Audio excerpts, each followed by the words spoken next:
Hello everyone and welcome to another highlight video here of the Tour of Slovenia. Just to remind us all what happened yesterday, Rafa Majka and Tadej Pogačar, they absolutely were head and shoulders above all their rivals and even proceeded to do rock, paper, scissors to decide who took the victory on the day. Ultimately, it fell to Rafa Majka as Tadej Pogačar already had the jersey in hand. But nevertheless, teams were getting ready for the final stage, stage 5, and it was an interesting stage to say the least. Many people thought that this was going to be one for the sprinters with only one categorized climb coming towards the end, and we could see it here, averaging the Treska Gora 1.3 kilometers long and averaging 10.5%. But nevertheless, the riders and teams geared up for the final stage of the Tour of Slovenia this year. What a stage it's been, and Matej Mohoric, of course, being one of the riders in the mix. Tadej Pogačar, of course, the superstar of this year's Tour of Slovenia, coupled with Rafa Majka. But the race got underway, and as usual, we had a break up the road consisting of a Czech rider, Spanish rider, Finnish rider, 3 Slovenian riders, 1 Dutch rider, and 1 Polish rider.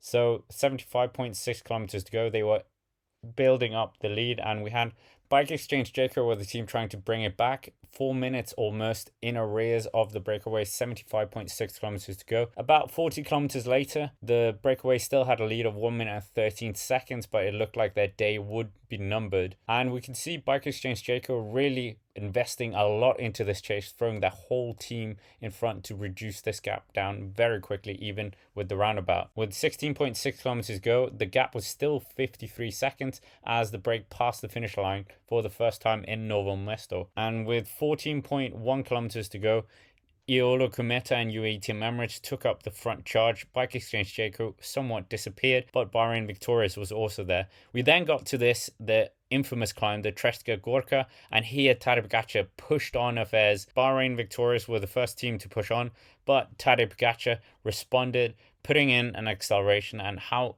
amazing is it to see that the leader's jersey doing the work at the front. But Matej Mohoric, the Slovenian champion, he was the only one really able to respond to Tadej Pogačar's acceleration up this climb. Alpes and Phoenix tried, but everyone was scrambling behind the 2 Slovenians here. Rafa Majka looked like he was best of the rest and was just about to join this Slovenian duo with 9.6 kilometers to go. Tadej Pogačar absolutely formidable riding up this climb, just absolutely putting the afterburners on, and Matej Mohoric really trying to do something. Tadej Pogačar ultimately took the Mountains jersey points, and his countrymen took second place. Rafa Majka then joined them with 7.8 kilometers to go, and we were in this situation that we've been so used to in this year's Tour of Slovenia.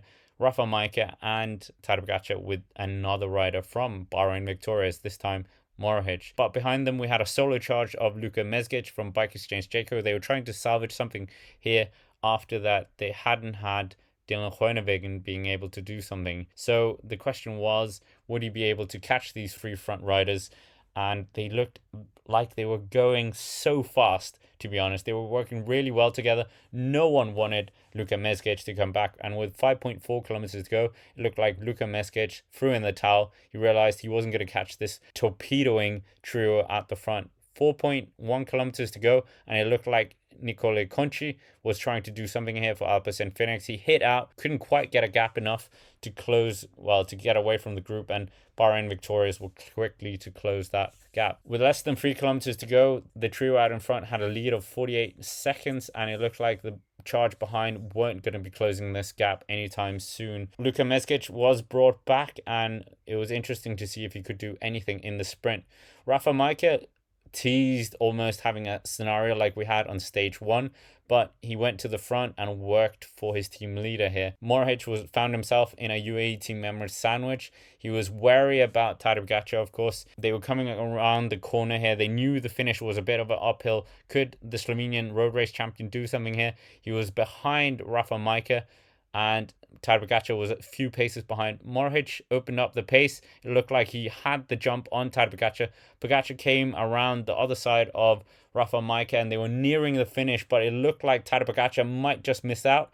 But in the end, Tadej Pogačar just took it on the line and celebrated, and Rafa Majka once again celebrating again. 4 victories from these. Behind them, Luka Mezgic took the best of the rest, and this group were a bit behind. But Tadej Pogačar celebrates with his teammate and also just celebrates with Luka Mezgic. Looking at the sprint from the helicopter, we can see Tadej Pogačar, third wheel. Matej Mohoric tries to just get the jump on Tadej Pogačar by going on the left-hand side of Rafa Majka. Tadej Pogačar goes on the right-hand side, manages to slingshot himself somewhat from the back wheel of Mohoric and just gets it on the line just about. And what an epic finish to this race. Their biggest star in form of Tadej Pogačar and the current road race champion duking it out for stage honors. You couldn't have written it much better if you were going to write it as the organizers. But celebration there between Tadej Pogačar and Rafa Majka. Tadej Pogačar takes his second stage win of the race there with the trophy and just tongue out to celebrate that fact, of course. Here's confirmation. We had Tadej Pogačar win, Matej Mohoric in second place for Bahrain victorious, Rafa Majka the only one out of the top four not being Slovenian, Luka Mezgic in fourth, and then four Italians, Fabio Fellini from Astana, Nicola Conci from Alpes in Phoenix, Filippo Forelli, Vincenzo Albanese in 8th place, and then we have two Spanish riders, 7th place, and in 9th and 10th, even Fernando Parancello. But nevertheless, what did that mean in terms of the overall classifications? It meant that Tadej Pogačar obviously takes the overall general classification, confirms it, the green jersey for the second time in a row for the young man, and what a result that is.